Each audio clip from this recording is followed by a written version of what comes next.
Hello, everyone. Welcome to the King of Anime podcast. We are back. This time, we're saying goodbye to the Summer Anime 2019 season. We're holding our first annual Summer 2019 King of Anime Awards. I'm very excited because we had a pretty good season this year. And before we even get into the introductions, it's important to know that during the winter 2020 season, we will be taking a hiatus. So, just so you guys know that way in advance, we will not be doing the King of Anime podcast for winter 2020. But with that being said, co-hosts, introduce yourself.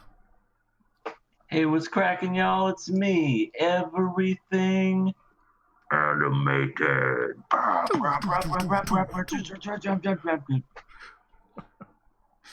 My God. Satsuki. Hello, guys. It is Satsuki the Savage. Good riddance to the season. It was okay. Okay. Satsuki is the contrarian of the group. Okay. So, I guess we should just go ahead and get right into the awards. If you don't know about actually, I should probably explain the award show. We all each pick three things. Why would we explain anything? Well, usually we don't. We're really bad at this. We all the shows that we watched this season, we all each pick one nomination, and we all together have three, and we just kind of have like a small argument about which ones we want to win.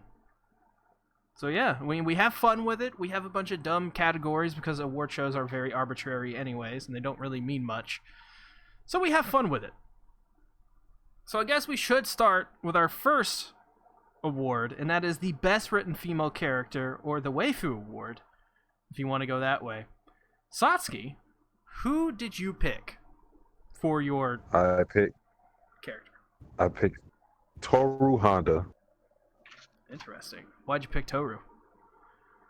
Well, for me, usually I don't like characters like Toru, at least in her mold, and that's the overly sweet and clumsy type of characters. But Toru was the exception. I think what I like about Toru is her ability to touch the lives of everybody she comes in contact with, whether it be Kyo overcoming his monstrous transformation that we've seen in, I think it was episode 23, or Yuki being more open. It doesn't matter. Toru is always the center and the catalyst for other people's growth. And, just talking about herself, like, she's a hard worker, she's a sweetheart. So, yeah, she's my waifu of the year, therefore the waifu of the summer season. I picked Toru as well, and I think it's also important to mention we will be talking about spoilers for, like, everything. Like, if there is something to spoil, we will probably be spoiling it. Just so you know that in advance. But I picked Toru Honda as well because, oh, man, she's just awesome. I enjoyed her character so freaking much. She was always like the bright part of every episode, and she always had something to say that was deep and thought-provoking. And honestly, like, I don't think there's a character that even just comes close to Toru Honda in terms of just female characters in general. I'm thinking back, and like the only show that ever pops up in my mind that competes with this show is like Carol and Tuesday and The Promised Neverland. And that's about it for like the whole year. But in terms of the summer season, I just think she's the best character just in general, because on the outside she looks all cute and happy and impervious to any bad things, but in reality she is just an imperfect person. And what she does is she puts on airs. She tries to make her life on the outside seem okay, but really on the inside, she's lost her mom. She's completely alone in this world. She has no father, and now she's living with a bunch of strangers who turn into animals. She's an awesome character. I mean, that's really what it just comes down to is she's well written, well developed, and because of that, she's just awesome. Like, I love her. EA, Oh, who did you love pick? her. I didn't watch Fruits Basket, so I mean, I picked Angela from Carol and Tuesday. That was my impression of the robot that speaks to her. But yeah, Angela was a really interesting character just because of how she basically. Well, there's Carol and Tuesday, of course, and then there's Angela, and we see the different ways that they come up through the music scene.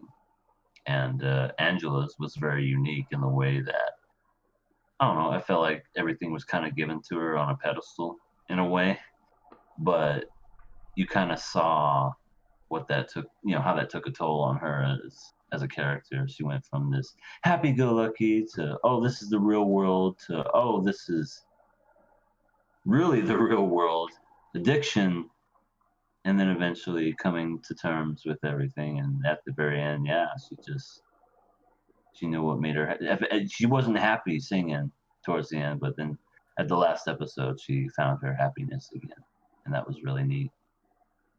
I really forgot to put up the character stuff. Okay, so now we're gonna show Angela. Sorry about that. Angela. Yeah, I mean, just talking about Angela for a moment. Yeah, she was like one of the highlights of that show for sure. I think I like her more than Carol and Tuesday. Like, I do. Okay, so yeah, so I don't know if that's because maybe she had more of a story that stuck with you or not, or maybe it's like I just think compare and contrast like Carol and Tuesday, they had like this kind of natural trajectory, but Angela like just crash and burned. And I think that's probably why I like Angela more. It's because I don't know, hers is more of a, I don't want to say it's like a spectacle, but it gets crazy near the end with her character. Everybody likes a redemption story. And I think maybe that's what it comes down to is that, Carol and Tuesday seem to be going on this road, and even though it was a lot of negative, they slowly are just climbing up that mountain and getting there. She reached the mountaintop I'm talking about Angela, at a very young age and almost immediately it seemed like, and then, now she slowly started climbing, falling down that, and it just, yeah, I think, we love dramas as a society.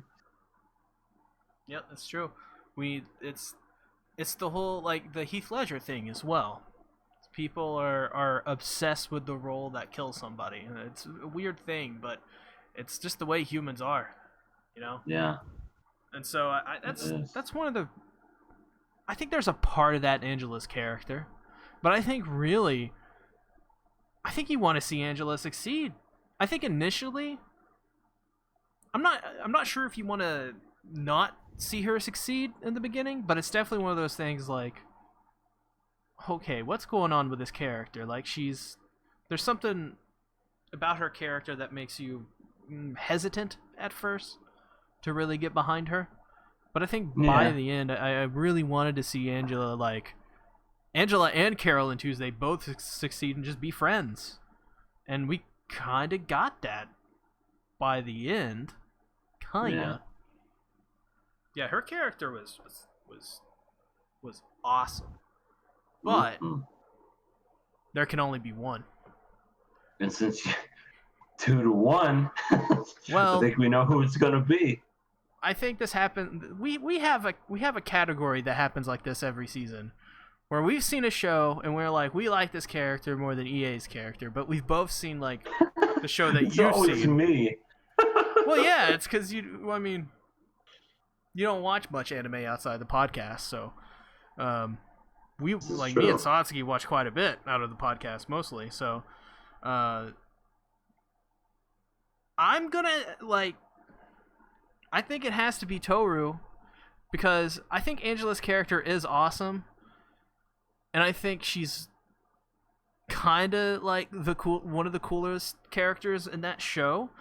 But I think Toru is just, I mean, she's just full of depth and layers, and she has just a heartbreaking backstory.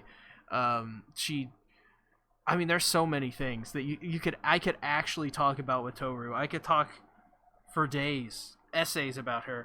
But Satsuki, what do you think? Although I like Angela, the reason why I like Angela is because she's, I won't say self-reliant because she did have to rely on like Tao and her mother for the most part, but she takes matters into her own hands, and that's what I liked about her from episode 1 is that she knew the risk of the industry going in, and she decided that she was going to go through it regardless because she wanted to achieve her dreams. But like you said, I think although Angela has her arts, Toru is way too important to the whole plot of Fruits Basket. It's kind of amazing how like with each episode, Toru can still be the focal point, and I can't really say that about Angela despite how much I like her. And Toru has a lot of facets to her character, and honestly, she's not only is she like the best female character I believe for this year, but she's climbed up to being one of my favorite main characters of all time. So I have to go with Toru. That is 2-1. EA, what do you think? What do you think about this Toru? Got any words to say? I know nothing about her. I'm sure she's a nice lady, but I would like her to burn with every sense of my. God. Oh no, not Toru. I'm kidding. I'm sure she's a really nice lady, but there can only be one, and I guess she's the one. Angela can totally kick her ass. That I probably don't deny. I mean, there's a point, EA, in the show where Toru, she says right hook, and then she throws a punch with a left hand, and so there you go. Wait, hold on now. Toru is a tank though. She can tank a lot of hits. This is true. This is very true. She can indeed take a lot of hits, especially some possibly lethal hits and even falls. Yep. And she can recover from falls while still retaining her ability to give a heartbreaking speech about how you shouldn't commit suicide. Are you sure this person's not SpongeBob? She's human, I think. Or a dragon. I don't think she's made out of sponge. So yes, the winner, the best written female character, Summer 2019, and therefore an extension, I guess, Spring, right? Yeah. So there you go. I think she won Spring. I think it was mine, maybe. I can't. Did mine win? There's no way we let that happen. No, we didn't. I know I argued for mine, so there's no way. I'm pretty sure she won it last year, Toro. She may have won. Champ. Someone fact check us. Actually, it's in the pins of the Discord server. You guys can find it if you want. All right, scrolling. So best written male character, aka the Husbando Award. Satsuki, tell us who you picked. I picked Gus Johnson from Carol and Tuesday. And the reason why I picked him is on first glance, just from appearance alone, you get the feeling that Gus is this washed up, out of shape, has been. Then you find out more about him, and then you find out all those things are true, but with like a bonus. Like for the flashback that we seen with him and Flora, Gus was integral in her longevity. Of course, without Gus, then she kind of just like crashed. She got more success, but again, it was very short-lived and eventually crashed and burned.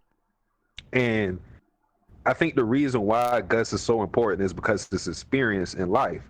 Gus has a talent for appraising talent and reading people, and he's the reason why Carol and Tuesday can thrive without much adversity, because that's the contrast between Carolyn Tuesday and Angela. Angela had to go through a lot because she didn't really have someone like Gus who would shield Angela, or in this case, shield Carolyn Tuesday from the evils of the industry.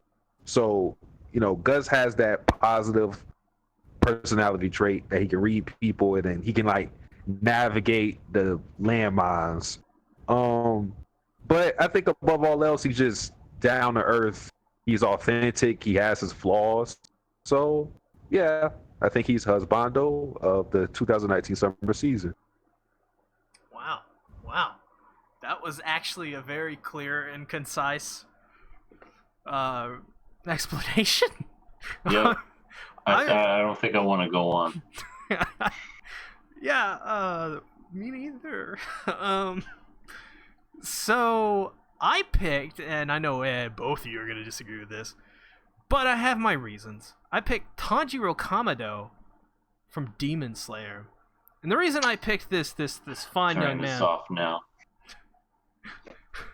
The reason I picked Tangerine, even though we kicked the show off, or we kicked the show off of the show, we killed it even, I guess. We call it kill. The reason I picked him is because I really like him, like, quite a bit. I finished Demon Slayer. I've watched all 26 episodes. And by the end, I only liked Tanjiro more and more. And I think there are, especially this season, like, just better characters in terms of depth. But I think Tanjiro just has that likability factor. Like, there's just... From the first episode I saw him, I just was like, this guy's cool. I like him. He cares about his family. He wants to turn his sister back into a human. He has a lot of great traits. And I guess, there are still some weaknesses of his character. And that's... He is just that the whole time. He is just a really nice guy who's, like, really kind-hearted, and you want to, like, be friends with him, and you want him to be your brother.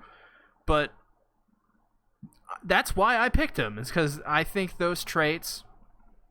I think that's a little underrated, Just to have a character, yeah, he may be simple, he or she may be simple, or not the most complexly written character, but sometimes those characters can shine the brightest in a show where later on there are characters a little bit more depth and complexity to them that just in terms of skill and writing outshine Tanjiro.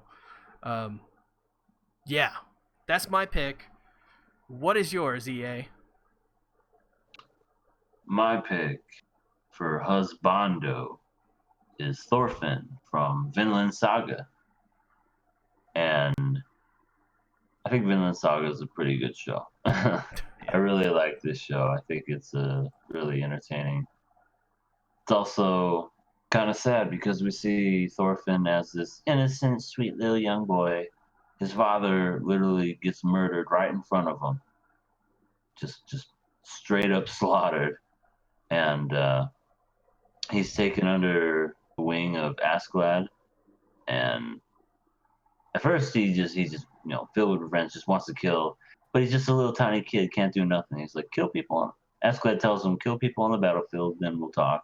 You literally see this innocent little kid grow up into this bloodthirsty, murdering savage. And it's really, really cool just to see that transformation. And you definitely feel for the guy. You definitely do. I mean, come on now. I mean, who wouldn't be upset over something like that? But overall, he's just the most interesting character. I mean, there's a lot of interesting characters on the show, but to me, I guess you could say I could relate to Thorfinn the most, just because. I mean, his revenge will probably overtake him. Who knows? We'll see if it does. I do also want to say some things about Thorfinn, because Thorfinn's awesome. We see him as this kid to this, teenager at this point in the show, and he's like, he's so like he's not. I don't think his character hasn't had a chance to really like shine its brightest yet. I don't think he's had his like scene that defines his character like completely. I don't think he's there yet. I don't think Vinland Saga has even had like an episode defining moment yet. And I think that's probably on purpose. But oh man, I love Thorfinn so much. I don't know how to describe him really. He kind of, man, I don't even know.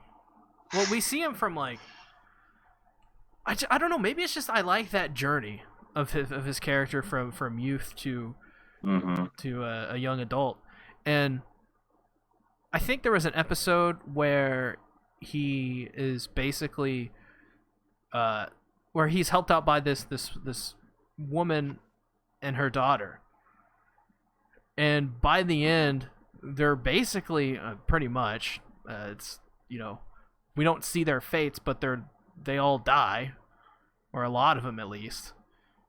And you see like Thorfinn like throughout that whole episode, he has like a moment where he's like, "Oh, this is nice and peaceful," and just by the end, it's all taken away, and you just see him just like I think he like breathes in, and he's back to normal.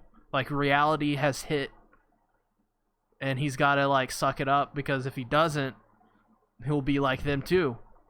He'll eventually die. So he's a cool character. I wonder how his version of revenge will go, because I think there's the classic one of like revenge taking you over and leading you down a really dark path. But I hope the best for Thorfinn. I hope he doesn't do anything too incredibly heinous or lose himself in this Viking group. So I mean, okay, so we gotta figure out who's gonna be the winner of this award, and as much as I like Tanjiro, I don't think he holds a candle to either of these in terms of death. I think Tanjiro has advantages over both of these characters, but I think they're too few, and I think the advantages of Tanjiro aren't as important in just compared to these other two characters. I think Thorfinn and Gus Johnson are massively more important to their own stories than Tanjiro is at times, because I think sometimes in Demon Slayer the importance can be put a little bit on Nezuko as well, and the other Demon Slayers, like I mean, everybody is like in love with Shinobu, so he is even outshined in that series by just completely like random characters that come in out of nowhere. So, who's Shinobu? She is basically, she's a demon slayer. She shows up to kill a demon, and her words are, one of the things she says is she'll have to kill this demon, and then she asks how many people that the demon's killed, and then the demon says like 5 or something like that. And then she's like, "Oh, that's not good." And she's like talking all really sweet and nice. And she's like, "Well, I think you've killed like 54, whatever the number was. So I'm gonna have to disembowel you while you're still alive and cut off all your limbs and rip out your eyes." Shinobu's great. I love her. She's like a butterfly woman. It's great. But yeah, I don't think Tangerine holds a candle to these two. In his own show, he's the best character, besides maybe Shinobu. But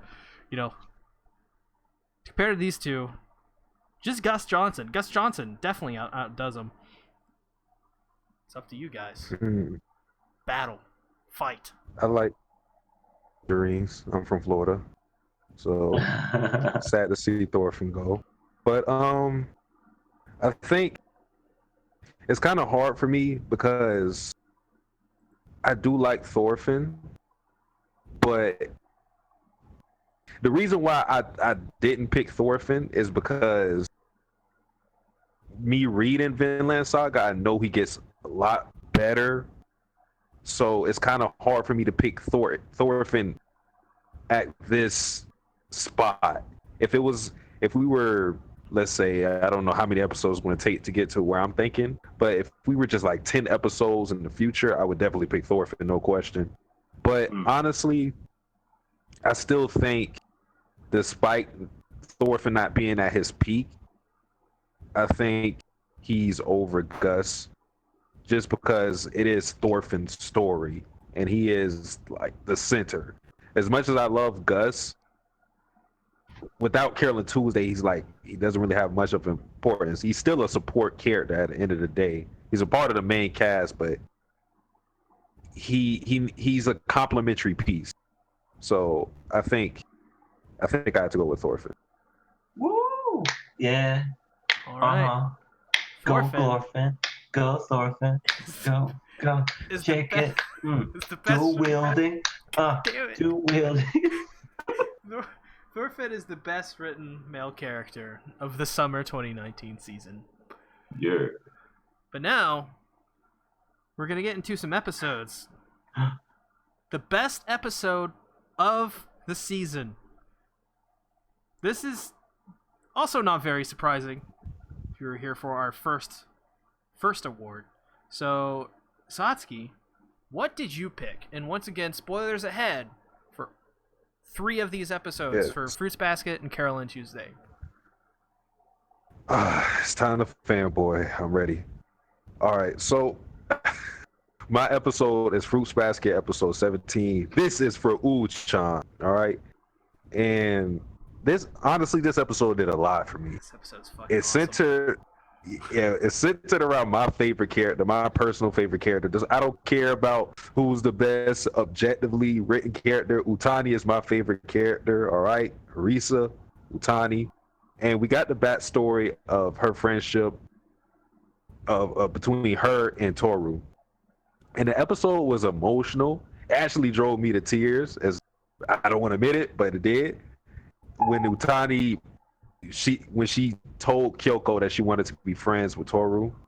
And then we also had development for Toru's late mother, Kyoko, too, which they did a lot in that episode. They showed the friendship of Utani, Toru. We got some more development between Kyoko. We actually had one of Utani's friends who was kind of in the background, but she sort of got development too. And then I just felt like it was a real rounded episode because, putting the emotional impact aside, it still was a good comedy episode because we had the delinquents in that episode that initially wanted to beat up Utani. I forgot why. Maybe it was because of street cred or something. But by the end of the episode, they became fans of her, actually trying to emulate her. So overall, I thought episode 17 was amazing.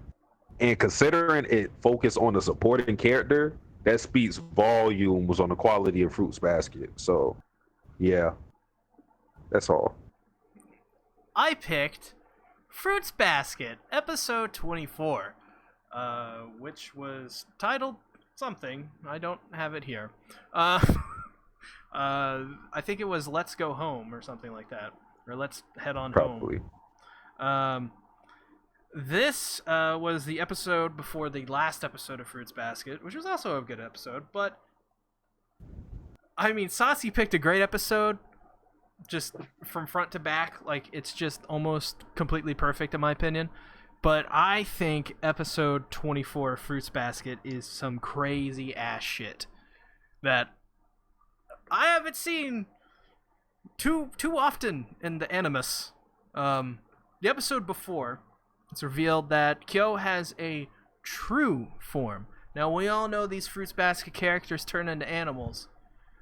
But in episode 24, Kyo turns into something more than an animal. He turns into a beast of some kind. The smell is often described as rotting flesh. He does not look... He looks like a monster. Like, straight up. He looks like a terrifying monster not of this world. And this episode is so great because this is the one thing for the whole show that they have been hinting at, that they have been talking about, that Kyo has said that he never at any point wanted to show Toru his true form because of what she might think of him. And that's because Toru is an incredibly important person to Kyo. She was there for him many times, and he has come to have fondness for Toru. And so he just does not want Toru to see this form at all. And as the episode goes on, it gets crazier. Kyo, in his true form, runs off. And at this point, he's thinking about how he can get Toru to not see him anymore, to just forget about him. And so what he decides is that, well, if he's already decided in his mind that Toru hates him at this point, and he's decided that, well, if Toru hates me, I'm gonna make her hate me. And so Toru arrives. He's like on this cliff that he knocked over, and she goes up to him, and he swats her away, and like she's all bloodied up, and she flies like 5 or 6 feet into a puddle of water, and she gets up and she starts walking away. And this is the first time we've ever seen Toru try to walk away. And keep in mind, at this point, she's already followed this like incredibly horrific version of Kyo through a forest. She's tripped, she's vomited just from the smell of Kyo, which once again described as rotting flesh. And Kyo, while he's like thinking about what he's done, which is a awful thing, Toru, you think she's leaving, she turns around and comes back and hugs him, which calms him down and turns him into a cat. And she comes back with Kyo in hand as a cat, and it's just an absolutely beautiful moment for this show, for Kyo's character, for Toru's character, because it's the first time we've ever seen her potentially walk away from someone and not help them. It was just a really big moment in the show. And it was shocking to see Kyo's true form, the way they described it. At this point, I was thinking, this show is about cute animals and stuff like that. Yeah, it got dark, like a lot. Like at some points, characters talked about murdering other people. Like, don't get me wrong, Fruits Basket is an incredibly dark show, but it never got to this point. And so I was just left completely shocked by this whole episode. And it shows that people were very interested in the show, as I did a Fruits Basket podcast, and it got by and far away the most views out of any other podcast we've ever done for that show. So it's was an amazing moment, that's for sure. And that's why I picked episode 24 Fruits Basket. It's very long-winded. EA, what did you pick? Oh, I'm sorry, I was muted. Okay. But yeah, what did I pick? Oh, that's right. I picked the last episode of Carol and Tuesday. Carry on Our Wayward Son. No, A Change Is Gonna Come. That's what it was called. Some Sam Cooke music right there. Everything just led to this point. You know, everything from the stupid intro that we saw a million times, yep, to the just the build to it and whatnot. Was Carol and Tuesday the most perfect anime if you look at it as a whole? Yeah, it's better than most, and it's definitely, you know, it's not terrible. But I think the last song alone brings it up to like a really, really good show. And I don't know why. I guess that great of a song that is just played at the end, it's like an 8-minute song. I swear it takes up like half the show, which is not a bad thing because it's probably one of my favorite songs in all of Carol and Tuesday, and it's everything wraps up in a nice, neat little bow. We also get trolled at the end. To be continued. In your mind, Yeah. you're like, oh, Oh you silly rascal, Shintaro Watanabe. You're so hilarious. But I guess yeah, you could everything say Little Rascal dreamed of Bunny Girl Senpai. No. that's coming next month. You and me, we're on that. But yeah, it's this was probably, yeah, like I said, there was some funny episodes in between where you gotta laugh and you saw some character development, but everything just led to this episode. And I think I could just listen to that song over and over again and just watch it, how everybody's all cheery and happy, and you can't go wrong with a happy ending. Yeah. No. And that's what this show definitely had, was a really solid, really good ending. Because there's animes that I absolutely love, but the endings are terrible. You know what I mean? Yeah. Or they just never end. Dead Man Wonderland, High School DxD. No, not DxD. High School of the Dead. Those shows never ended, and I'm left here sitting going, "Are you gonna continue?" No. Anyway, I'm going on a tangent about something else, but it's this was a great ending. Nothing felt as if it was left unsaid or that you needed closure with. Everything was closure, and it was just a great ending.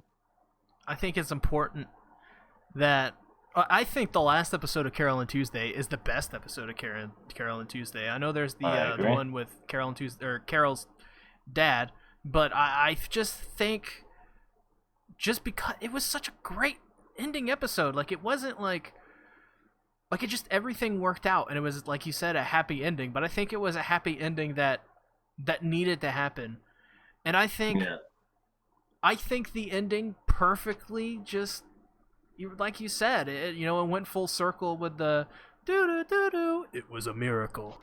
Like it just, it was perfect. Like in terms of how they, a miracle. Yeah, and how they, it was just great. It was fun. I loved Carol and Tuesday from beginning to end.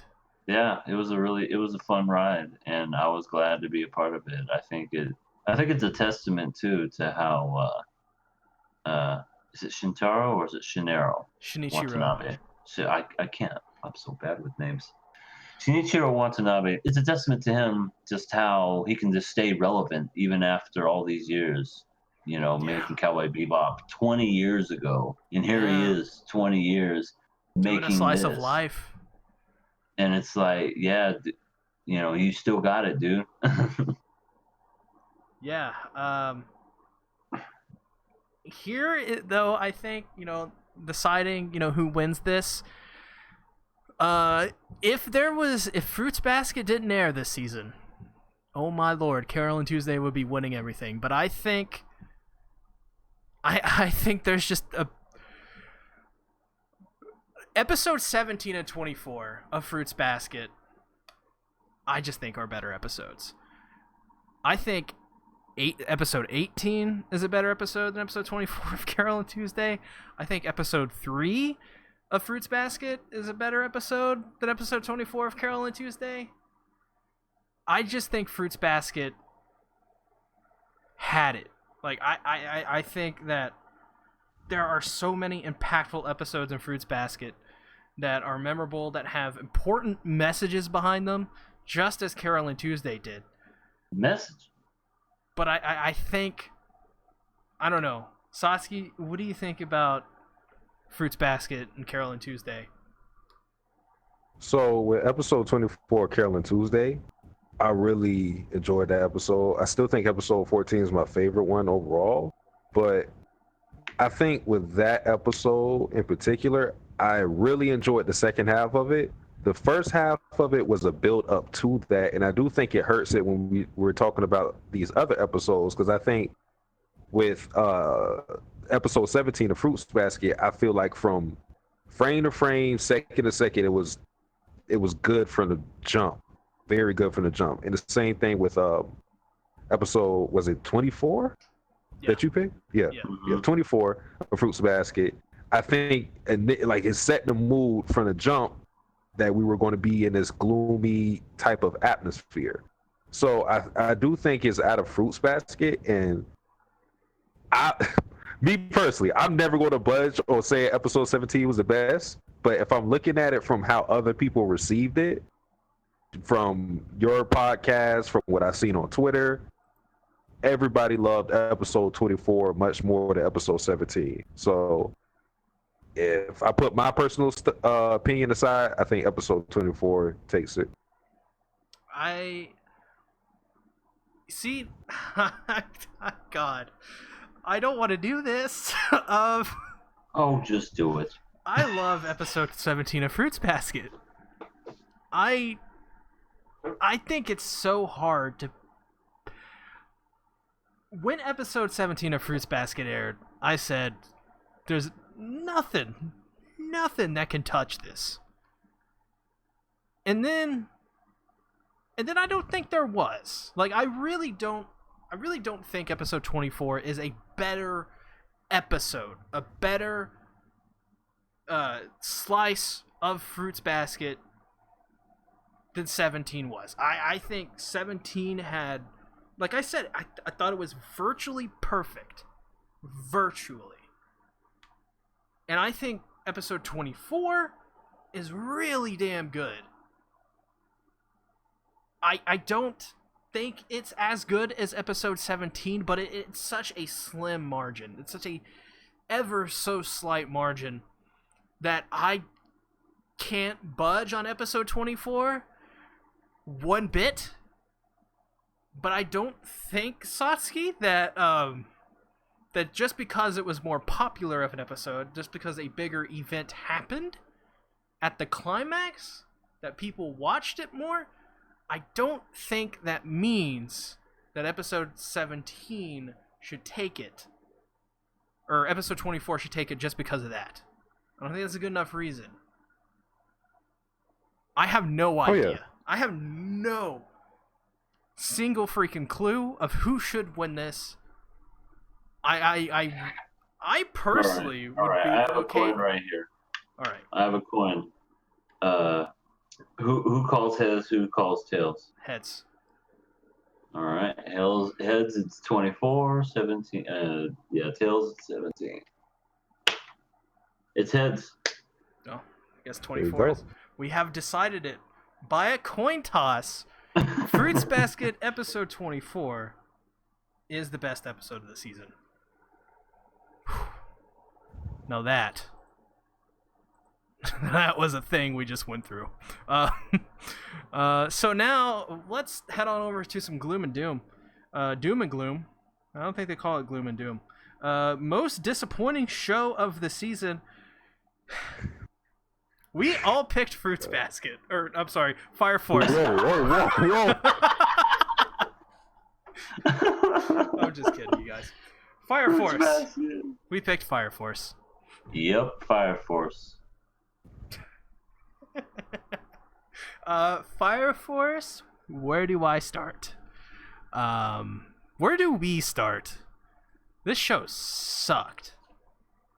I mean, I think for me it's more disappointing because it started off like it had potential. And then I think we all can agree that when, what was it, episode 3? I don't know, whenever he's fighting old High Heels, that, it just... I think it's 5. Is it 5? Yeah. Okay, I couldn't really remember. But it's when we got to that part where everything just took a nosedive, and it just was just, oh my goodness. So we're gonna, it's this kind of show now. Okay. And that to me is what was more disappointing, is that it was good. It wasn't perfect. It wasn't like, oh my God, great, but it was entertaining, and the animation was stellar. But then, yeah, it just fell off the face of the earth. When episode 5. My thing is You know, we had great female characters this season, and every single one of them in this show was used as a reward for our main character, Shinra.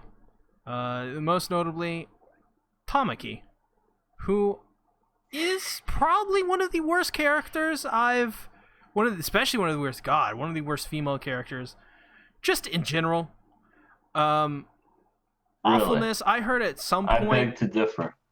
I heard at some point she's naked and she has on an apron and she's cooking for Shinra.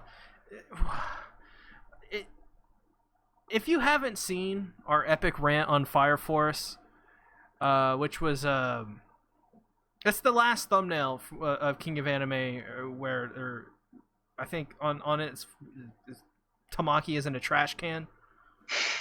Where she belongs. Where she belongs. Like, I can forgive Princess Ibana a little bit because she had a really good introduction, and I do like her character she wants to make out with Shinra. So that's something. But for Tamaki, I didn't like her to begin with. She was a awful character. Fan service, that's her whole point, and her whole point. She had those beyond ears, that, man. She had twin tails, but that was her only good factor. Just, I think someone just commented on the live chat that Tamaki is the reason Fire Force is so disappointing, and I have to agree. I think pretty much every other character, I think we can give at least a subtle pass to, or a little bit of a pass, in favor of saying that Tamaki is this single-handedly the character that ruined Fire Force. And I also, the director, the studio, the people who are doing music for this show, fantastic. David Productions, they do a great job of JoJo. Animation's great. Animation was awesome. Sound effects, like it looks and sounds incredible. But the writing, the source material, Tamaki, it all just, this show was bad. And that's also disappointing for a lot of people, I know, because Soul Eater to many people is like a very, very good show that they really enjoy. A lot of people on my server talk about it with me all the time when Fire Force comes up in conversation about how they love Soul Eater. And not only that, but sales of this show are really down. I saw someone in my server say that Fire Force had their first volume of Fire Force only sold 107 copies. Yikes. And yeah, sure, that's 107. And I know that came out at a terrible time. So it's definitely not just because it's bad. We can't say that because of the KyoAni, that awful thing that happened to KyoAni and all those people who lost their lives. But you have to take that into account as well. But I still think that would be sort of low anyways, because honestly, what makes you want to come back to Fire Force when every single one of their arcs ends with one of the female characters getting stripped, or a stupid fight that goes absolutely nowhere where the female characters end up falling in love with Shinra anyways? Or you have the dumbass with a star in his eyes who has just stupid motives, in my opinion. I want to burn the world to turn into another sun. What? Like, it's such a generic, I'm bad and I'm evil, look at me! I'm going to eat this table. I'm going to eat this table because I'm evil and I think all tables should die! That's a good villain. I'd fear somebody that would eat a table over that guy. You kidding me? Satsuki, what do you think? All right, so this is a personal thing. All right, so disappointment comes from high expectations. Yeah. And I had high hopes for Fire Force going into it. 3 reasons. 2 you already went over to see. The studio being David Productions, studio of JoJo's Bizarre Adventure. Even though I only got to part 3. I love everything the studio does, all right?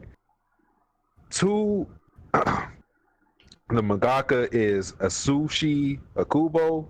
the mangaka of Soul Eater, and I'll get into that more. But then 3, the fan base's testimony.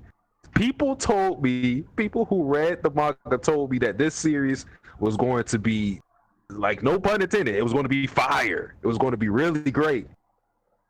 People who told me that, God damn it, you lied. You lied to me. You lied.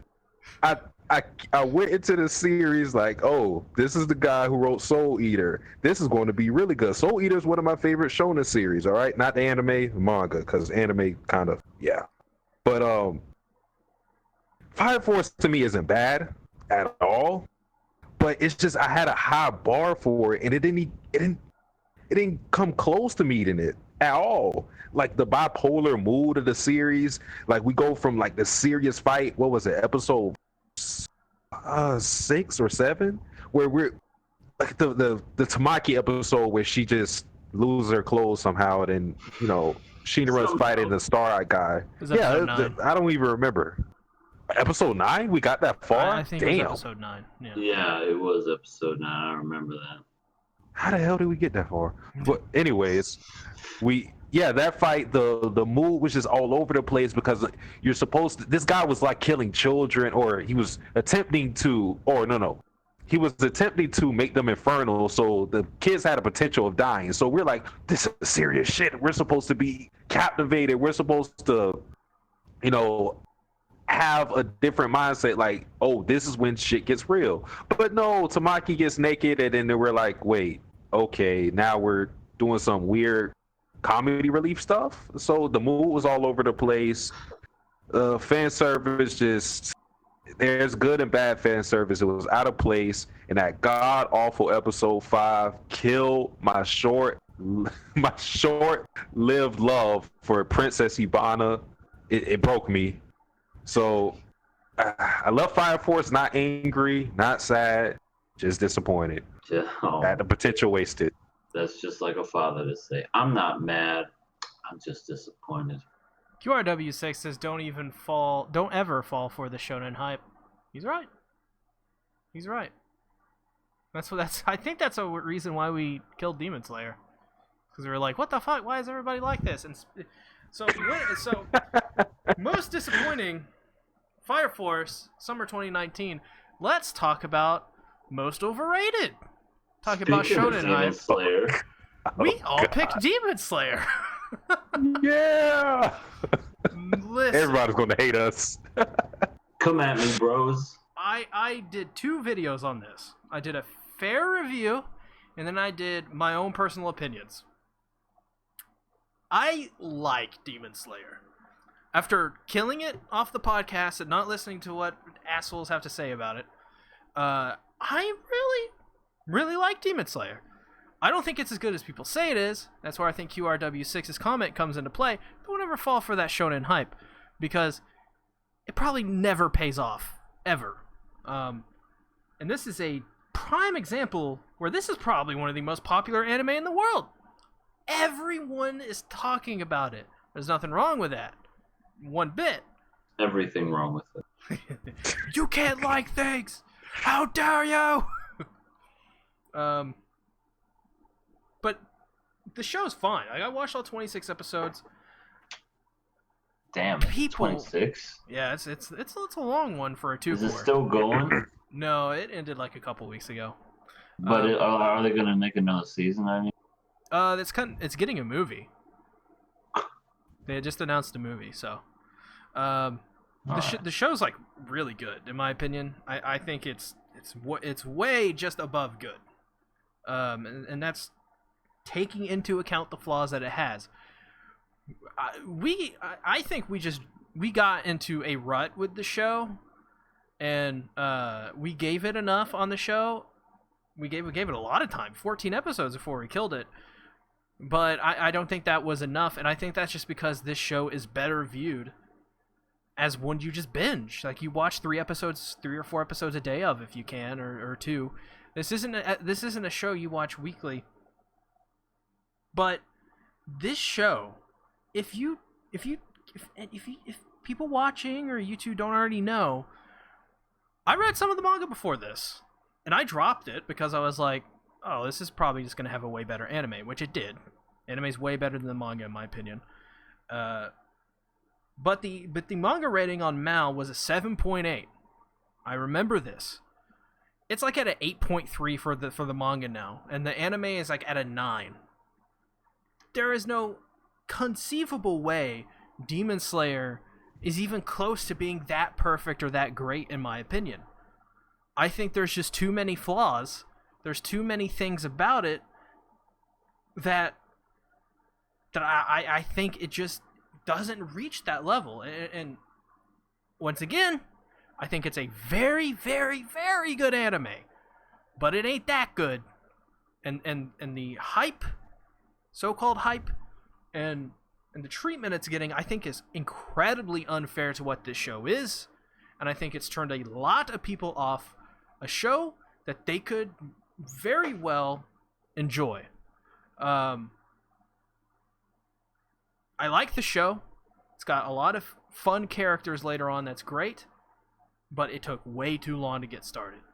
If they just chopped out that middle portion, we'd still be watching Demon Slayer on King of Anime podcast, and I guarantee you we would be loving it. I don't know about that. I think the whole reason that it's overrated is because of the characters, to be honest. It's because nobody just has to like the show. Everybody has to like the characters. The stupid sister Nezuko, old butterfly wings over here. And, because that's all I see whenever I scroll through my Facebook. I haven't seen a single episode since the last time we dropped it. I'm like, Pigface, Blondie. Okay, what are they doing? These characters just get way overhyped, and it's like, does anybody know what the story's about? I know Michael Jackson's in there somewhere because I couldn't tell you. I mean, I know it a long time ago it used to be, let's fix Nezuko and let's fight demons. I couldn't tell you if they're doing that because now we got memes of Nezuko running away like Sonic. So it's, I personally feel as if it's just, I think people like this show for the wrong reasons. Well, I think, you know what I think just happened? From the way you said it, I think this is another reason I think you could bring up. Well, I think that's what you're bringing up, kind of, but you're going about it in a weird way. But I'm going in a weird way. You said the characters of people, how people overrate the characters. I think there's an important caveat in there. The people. I think there's a lot of the fan base that overrates this show unfairly, and I think some of the fan base are quite annoying. It's one of those things where when a fan base gets so big, okay, I think it gets annoying. I can I can agree. It's like Rick and Morty. So I think that's what I mean to say. I wonder what people are going to say about this show in a couple years when people go and watch it, when all the hype has died down. Because then we'll start getting more actual opinions that aren't just, in the moment, like watching week to week, seeing what your friends say, seeing what your other friends say, that kind of thing. There's nothing wrong with any of that. Mm-hmm. But we're talking about the most overrated show here, and these are the reasons I think why Demon Slayer is most overrated. Satsuki, you have been very good to us. You have been very quiet. Tell us what you think. Where do I begin?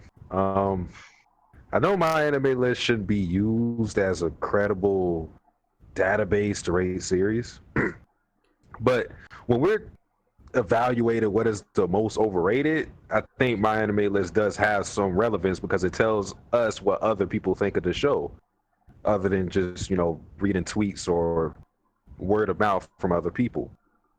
Kimetsu no Yaiba is currently sitting at a fucking 8.97 on my anime list. 8.97. Beating out series such as Code Geass, Cowboy Bebop, Monster, Death Note, etc., etc. No way is Kimetsu no Yaiba that good? And the thing is, like, you can discredit my opinion because I dropped it after episode 14, and I that's fine, but I still won't change what I said. Maybe like episode 19 put all viewers in some type of hypnosis or illusion, but I don't see it. I don't see how the series is that good. I thought the series was good when we dropped it. I just felt like, considering our rules, it was time to drop it. When we drop series, that doesn't mean that the series that we drop, in our opinion, is bad overall. It's just for that episode, it didn't live up to our standards, so it's gone.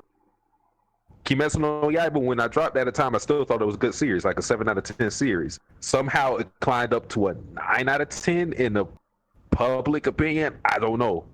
Hell no. It's like a fun shonen series, and I could see why like casual viewers would love it because it's kind of easy to get into. That's why I kind of like compared it to Inuyasha, because I feel the same about Inuyasha. But for what people are rating the series, no. Hell no. Oh, why? I think Inuyasha is better than this show.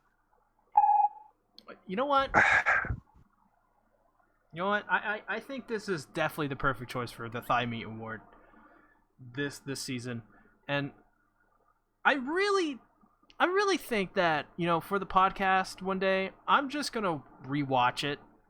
And for one of these shows, maybe when the movie starts airing or something like that, I'm just going to start off the show and I'll be like, hey guys, I rewatched all the Demon Slayer 2 years later. Yeah? And I wonder what I would say about it. Just 2 years after, without doing it weekly on the podcast, because I really do think watching this weekly on the podcast just hurt our viewing of this show.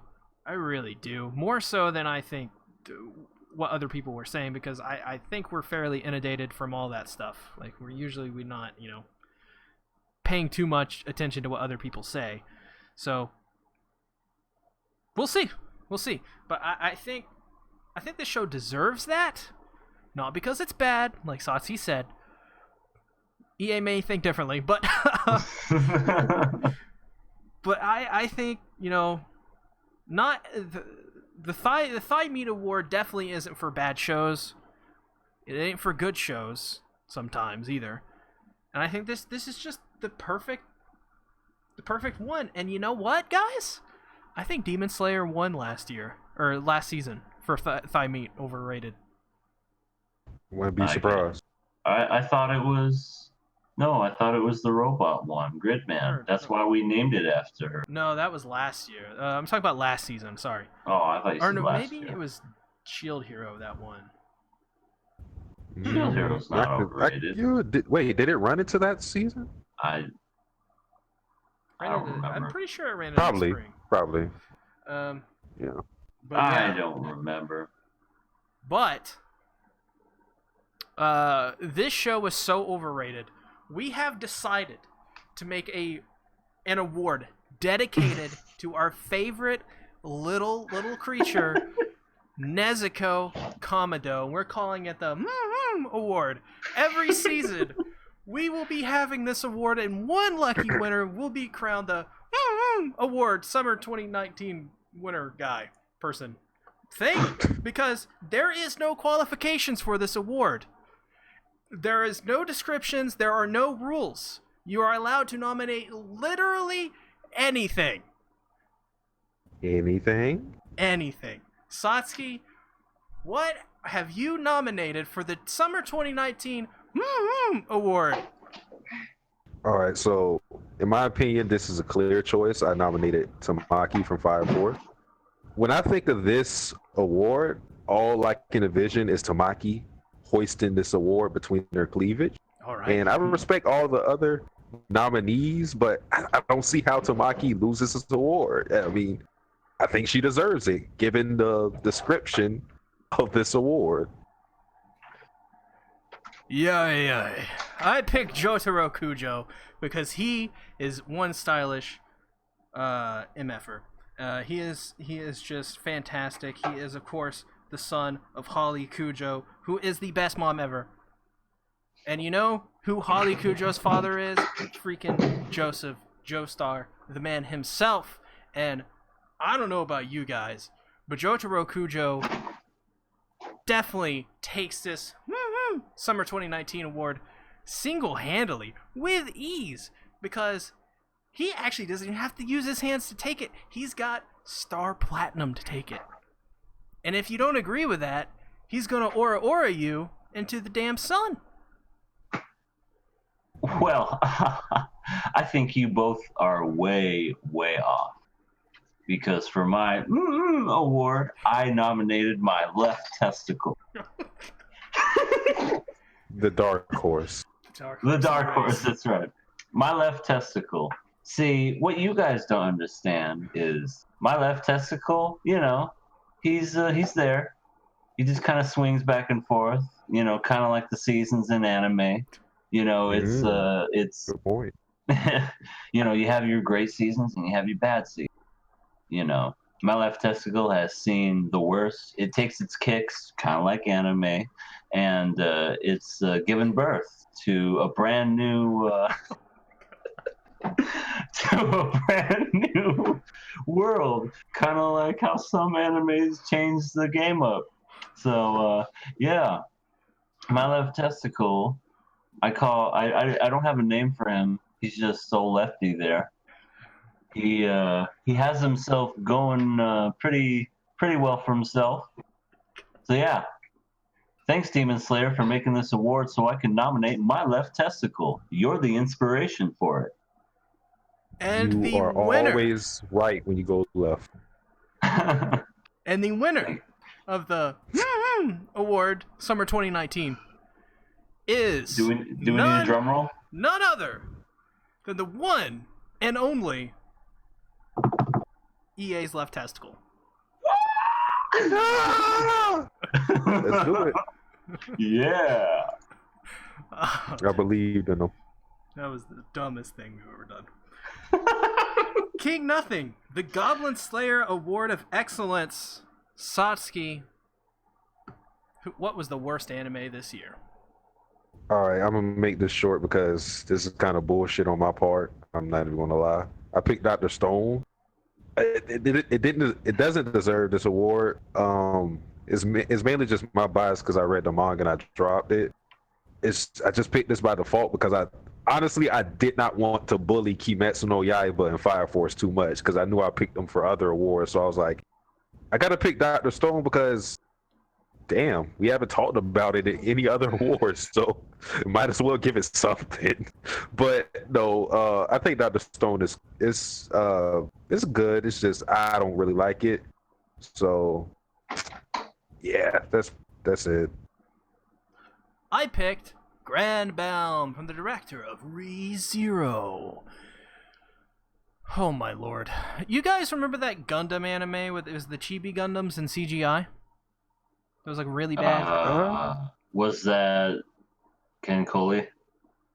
No, it was literally Gundam. But there were small little Gundams that were like terrible bad CGI. This is like the early 2000s. Oh god. No. Yeah, No. well, the mech designs in this are bad.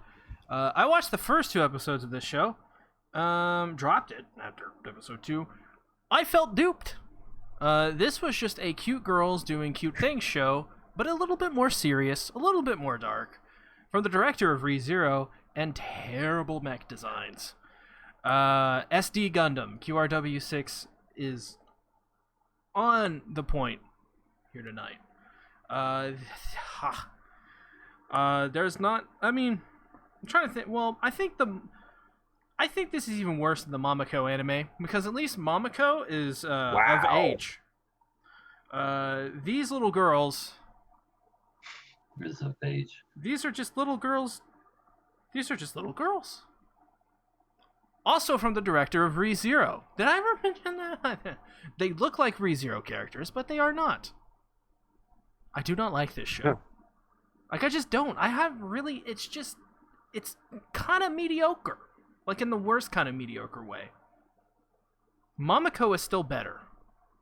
because it has Momoko. I like Momoko. Like, I do. Because I like MILFs. There, I said it. You know. I mean, there ain't nothing wrong with MILFs. EA, what did you pick? And just so you know, EA, I like MILFs. Like I just said, there's nothing wrong with MILFs. But mine was a very award-winning show. It's Are You Lost? This isn't even worthy enough to be a full 30 minutes. It's like half-hour shows. They're like 8 minutes long. They're shows that are basically about what these four women get like lost and stranded on an island. They are trying to survive. You would think that would not have some sexual ichi stuff on it. Well, you would be wrong, because, well, thank you, anime, for finding ways to make it happen. You know, we have women stripping off. We have this. The very first episode is, oh, we're gonna die of thirst. I have an idea. This woman, she's been in survival mode the whole time. So she's done this shit before. She knows. Grabs a fish, smashes it up while she takes off her shirt, puts it in the shirt, smashes it, and drains it. Takes a drink of it, and it's just all over her face, all over her chest. And I'm just thinking to myself, who would watch this? Why am I watching this? Is this even a thing? Why do people enjoy this? So I watched like 5 or 6 episodes before I couldn't even take it anymore. And there's a great picture, a screenshot that's like, it should be in a work of art, where it's this woman decides to bend over and take a carrot or some vegetable right up the rear. Oh, okay. Oh, Mm-hmm. Interesting. all right.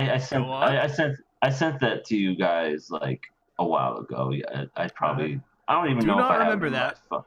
Yeah, it was a while ago, because they were looking to test it out and see if it was poisonous or not, and they're like, we need to test it on something.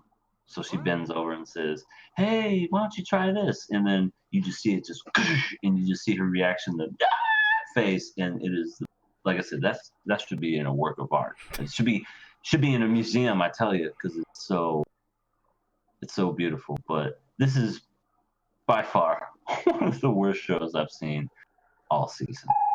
All right. I don't know about you, Satsuki. But that's at least a 2-1, because King Nothing, the Goblin Slayer Award of Excellence, Summer 2019, goes to Are You Lost? And it's much deserved, if I do say so myself. Whew. I think we should have an anime on EA watching that anime called like, well, why the hell are you watching this, senpai? Okay. You heard it here first, folks. Why are you watching this, senpai? Coming to you at a theater near you. Or just go to my channel and you'll see it.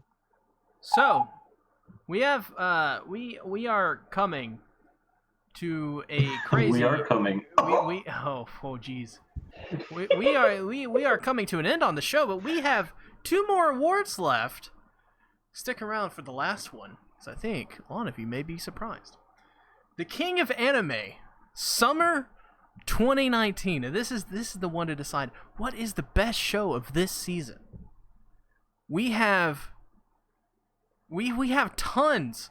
If you've seen the first award in this show, the Waifu Award, you're gonna be very familiar, because I'm gonna say me and Satsuki picked Fruits Basket, EA picked Carol and Tuesday, so I think we should just get right down to it. EA, why'd you pick Carol and Tuesday?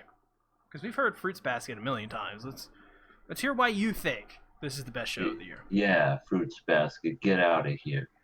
Now this is Carol and Tuesday's time to shine.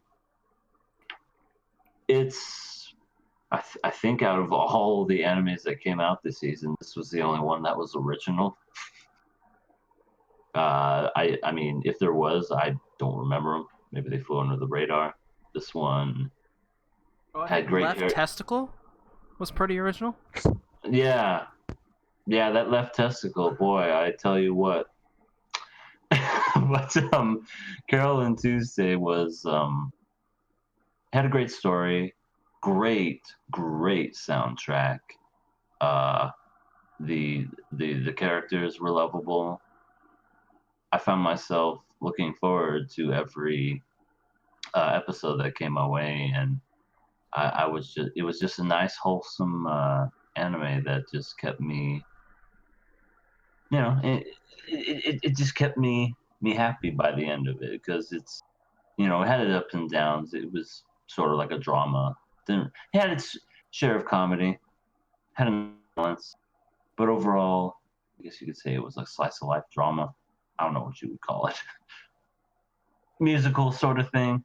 But overall, I thought this show was spectacular, and I cannot praise Watanabe more because he's brilliant. I think it's kind of crazy how I think all three of us, slice of life isn't our really strongest genre, but it's a common thread throughout this whole show that Carol and Tuesday and Fruits Basket have been going head to head, and we both have been saying these are the best shows of the season. So I think before we even decide this, you guys have to watch Fruits Basket and Carol and Tuesday. Like we both, all of us on here, we love these shows, even though EA has not seen Fruits Basket. But it's showing something when a slice of life, when we like slice of life like this much, because Carol and Tuesday is fantastic, one of the best shows I've seen this year, by far.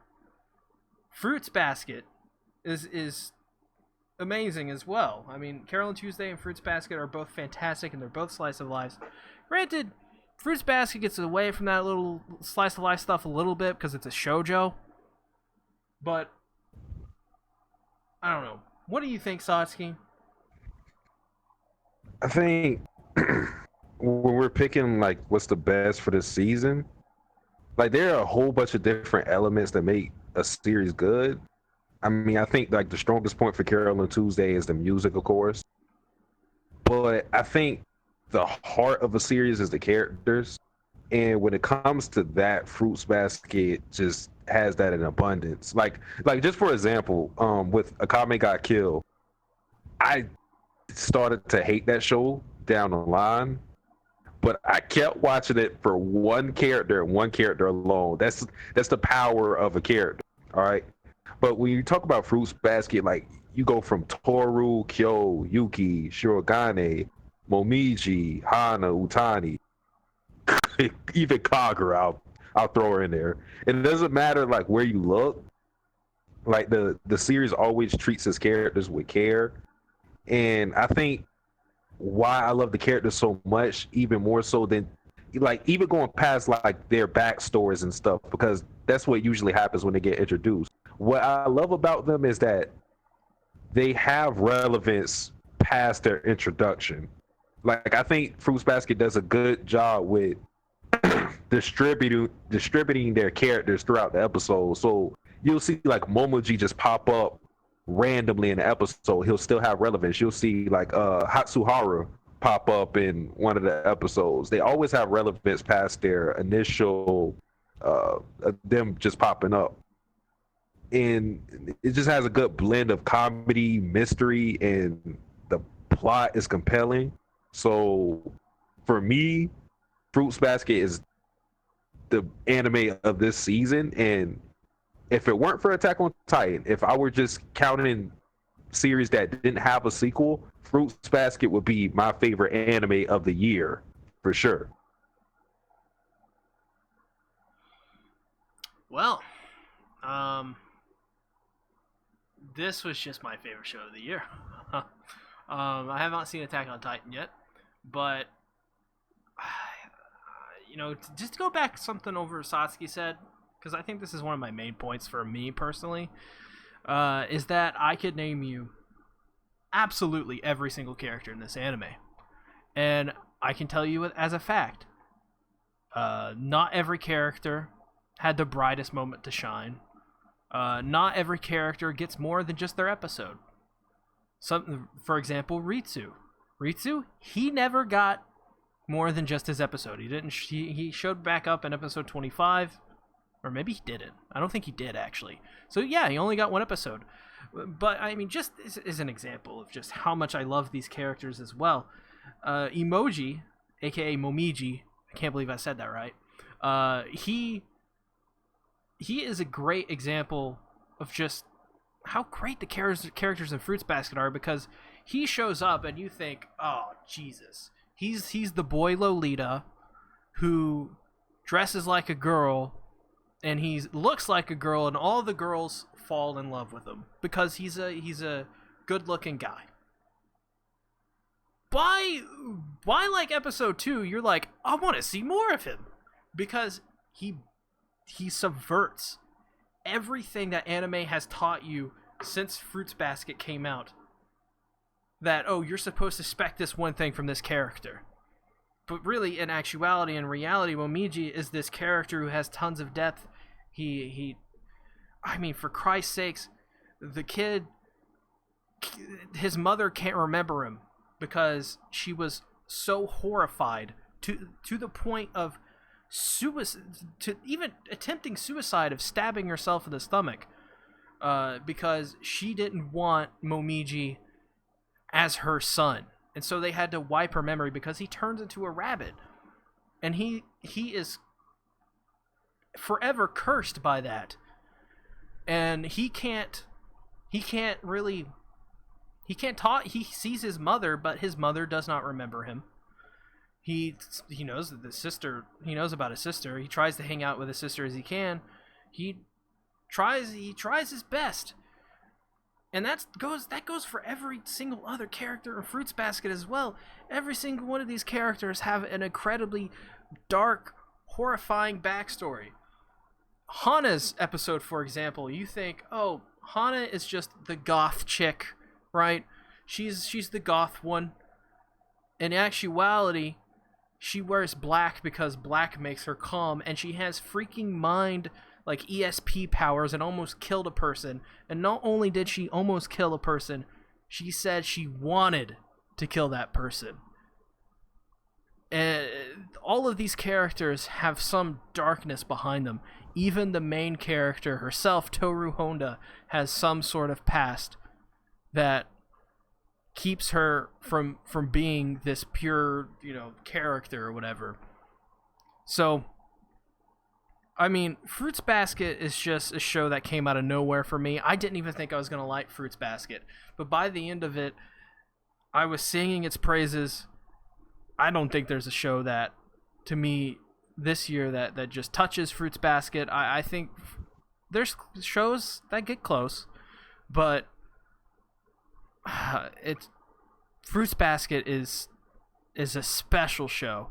And I think if you haven't watched the show, absolutely get out there and view it and watch it. I promise you, if you give it a shot, if you keep an open mind, you're gonna love this show. It's also apparently the most popular shoujo in the world, which doesn't surprise me very much, because it's just that great. And hey, Fruits Basket 2019, this was just season 1 we're talking about, and me and Satsuki are already saying it's the anime of the year. So, who wins? Get out of here. Satsuki, what do you think? I would not budge. Fruits Basket is the anime of the season and the year. Oh, and I say anime. Besides Attack on Titan. Yeah, summer 2019 King of Anime. I think Fruits Basket has to take it. I think it does. I think that's the choice that makes the most sense. Oh yeah, it has to take it, all right. Oh wow. Oh Jesus. But we have one more one-time award. This award isn't ever going to be given out ever again. Ever again. This is the only time you're ever going to see it. Once in a lifetime, people. This award means something to me. It means more to me than my own son, more than my own daughter, my own wife, my own family. I want to talk about the first ever and only ever, because we're never doing this award again. I secretly want to have sex with my son, but I'm gonna pretend I don't. Award. Satsuki, who did you pick for this award? Okay, so I picked Mamako, Alright. and all right, I don't even know where to start with this. Without me watching a single episode of, and this shit has a long name. It's called a Do you Kosan love online. your mom? No. People need to realize how ridiculous light novel names can be. Do you love your mom in her 2-hit multi-target attacks? Yes, that's the full name, English name at least. So I know that Mamako has a strong desire to have sex with her son, just from what you've been saying and like screenshots. Because again, I didn't watch this, but behind Mamako's facade, there lies a latent lust that is only being contained by fragile willpower. But there's a limit to everything, and once Mamako reaches that limit, she will breastfeed her son without the breast milk. So she deserves this award. All right, EA, tough competition. Mamako is a I little. know.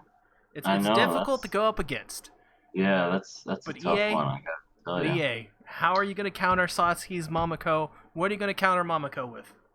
Well, after further research and very long hours at night, I decided to go with Mamiko. All right. Oh, okay. Yeah, Interesting Yeah. Very choice. choice. because I mean, she does secretly want to have sex with her son, but she's gonna not do it or pretend like she's not gonna do it. Who knows? Maybe she wants her son's D. I don't understand, but hey, you know, uh, where have we gone as a society? Isekai. That's where Where? we're going. I mean, isekai can be good. Shield Hero's good. ReZero's good. Konosuba's good. I want to secretly have sex with my son is not good, or whatever the name of the show is. I don't know. There's no other way of. You can have any guy in the world, and you want to have sex with your own son. I mean, yeah, that makes total sense, right? I'm done. Okay. So, you guys, both of you picked Mamako, and I am a fan of the Mamako myself. I love me some Mamako every now and again. So I couldn't just go with Mamako again, because I know you guys both picked it. So I had to go a little bit outside the box. Had to, bring up Brazzers.com even at one point. Wow. I had to go to some Lisa Ann videos. I had to find out. I mean, you're a fan of MILFs, right? Exactly. I had to figure this stuff out. And so I found someone that I think both of you guys will not see coming. Oh, can't wait. I have picked Mamako. Oh, And, oh shit. and I have picked Mamako because it's quite obvious that to me, she definitely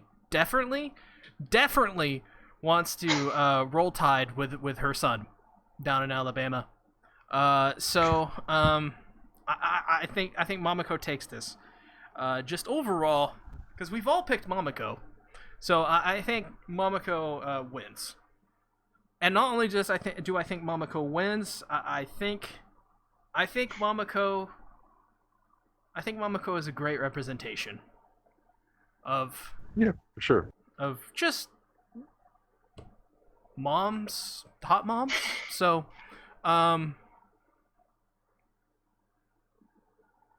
Mamako wins, we lose. EA, shout yourself out. Wait. Where What? can they find Oh. you? We're ending. Oh shit! Oh god, we're ending it. Sorry, I had to transform. You can find me at Everything Animated. I am doing more videos now. I don't know how many subscribers I have. I think last time I checked, I had like 214. So I'm still slowly climbing up the chart, y'all. I'm almost to Spartan level. Oh. Once I reach, yeah, I cannot wait to reach Spartan level, because if I reach Spartan level, I will make a video of me yelling, "This is Sparta!" And I'll be shirtless. No, I won't be shirtless. I don't think anyone wants to see that. I But do. okay, I'll be. You know what? I'm being shirtless now. You'll ask for it. You can thank Satsuki the Savage for that. Yep. I think we've all won in this situation. This is literally why I did the King of Anime podcast. It's literally only for this moment. Speaking Nothing of else. moments and doing things because of shirtless shirtless Satsuki, where can they find you? Shirtless Satsuki. Sorry to disappoint, but I'm actually wearing a shirt. But sorry guys. I know I disappointed everybody. But you can find me on the YouTube. Currently planning how to or what videos I'm going to do for the future, because I think I'm going to go on another cruise this time, and I'm going to actually be prepared for once. So yeah, to be prepared, you actually had to plan. I know it's like kind of crazy to think about, but yeah, that's what I'm doing. Twitter, of course.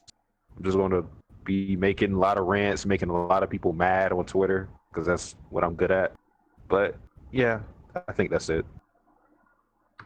My name is SeaTactics, and I come from the land of the seas and The tactics. tactics. And I talk about a lot of things. I talk about JoJo, Hunter x Hunter, Fate. I'm gonna drop the accent. OV Awful, anime reviews, discussion, and this little old podcast we call the King of Anime Podcast, where we went over time way. But we'll be back next week with a normal episode of the King of Anime Podcast. And just remember, New season. That after the fall 2019 season, we're going to be taking the whole winter 2020 season off. We ain't going to be doing a single dang thing. We're not going to be talking, we're not going to do any award shows, we're not going to be popping in. We're going to take a complete hiatus because we have been doing this for a year. We need a break. And can you believe it's been a year? It's crazy to think about. Last year we started this. I was really mad the Anime FMK podcast ended, and while Satsuki says we were the first one to create it, I disagree. It's been great, wild ride. It's been stressful at times because doing weekly podcasts are incredibly stressful, but it's been rewarding and fun, and we'll probably be doing this for at least a couple more days until we kill each other. So I have to be shirtless though. We'll be doing this for another season, and then after that we're taking a hiatus, and we're coming back in the spring 2019 season, which is going to be great. It's going to have awesome anime. I think there's been like 4 announced for it, so we're rolling deep in that anime, you guys. So with that being said, thanks everybody for watching this season of the King of Anime podcast. I greatly appreciate it, and I know these two guys do as well. So thanks everybody. I'll see you later. Bye-bye. Johnny. Ciao, ciao.